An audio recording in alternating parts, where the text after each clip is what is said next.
and welcome. Perkenalkan, nama saya Salwa Putri Kurniawan. Kali ini saya akan membahas materi nanoteknologi.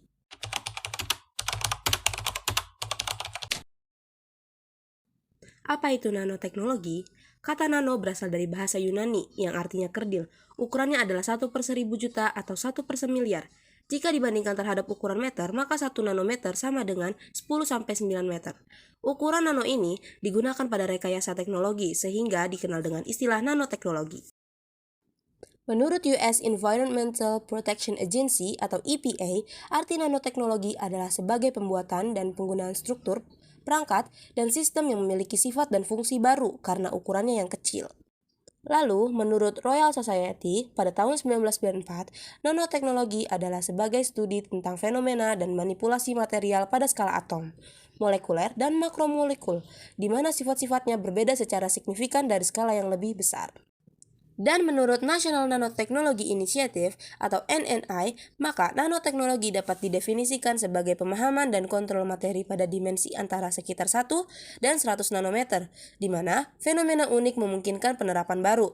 Berdasarkan definisi ini menunjukkan bahwa nanoteknologi meliputi sains, teknik, dan teknologi skala nano. Selain itu, nanoteknologi juga melibatkan pencitraan, pengukuran, pemodelan, dan manipulasi materi pada skala kecil ini.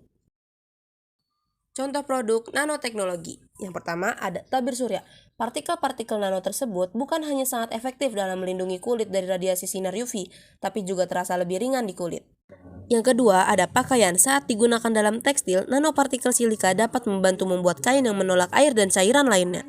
Yang ketiga ada komputer. Intel sudah tidak diragukan lagi merupakan pemimpin dalam prosesor komputer kecil atau tiny computer processor. Dan generasi terbaru dari teknologi prosesor core Intel ialah chip 10 nanometer. Yang keempat ada bola tenis. Nanoteknologi membantu bola tenis mempertahankan pantulannya lebih lama dan membuat raket tenis lebih kuat. Nah, sekarang kita akan membahas manfaat dari nanoteknologi. Yang pertama, ada teknologi nano membantu menciptakan baterai yang dapat menyimpan lebih banyak energi untuk mobil listrik, serta penciptaan panel surya yang dapat mengubah lebih banyak sinar matahari menjadi listrik. Yang kedua, ada dalam ilmu pangan, penggunaan teknologi nano berpotensi memperpanjang umur buah dan sayuran. Hal ini dicapai dengan memasukkan nanopartikel ke dalam makanan yang bekerja sebagai agen antibakteri, dan hasilnya buah dan sayuran akan bertahan lebih lama.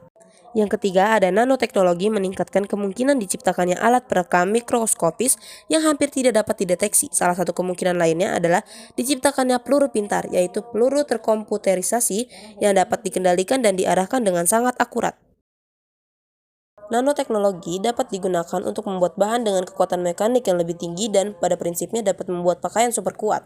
Namun, baju atau pakaian yang terbuat dari bahan berteknologi nano yang digunakan dalam film pada umumnya masih berupa fantasi pada saat ini. Pakaian pada penampilan mereka saat ini sangat dibesar-besarkan, tetapi memberikan ide kepada para ilmuwan dan insinyur dalam pengembangan smart material, self-powering, biological power, and smart clothing di masa depan. Selain pakaian yang super canggih, para pecinta Iron Man juga pasti paham bagaimana Tony Stark diberdayakan oleh arc reactor di dadanya. Hal ini pun menjadi hal yang menarik untuk ditelaah lebih lanjut oleh para peneliti dunia. Nah, perubahan teknologi di kostum Iron Man bisa menggambarkan teknologi di kehidupan nyata, bahwa teknologi terus-menerus mengecil dan berubah ke arah yang semakin portable, seperti perubahan komputer yang bentuk awalnya sangat besar menjadi lebih kecil dan mudah dibawa kemana-mana seperti laptop. Selesai sudah pembahasan kita kali ini, terima kasih sudah menonton, kurang lebihnya mohon maaf.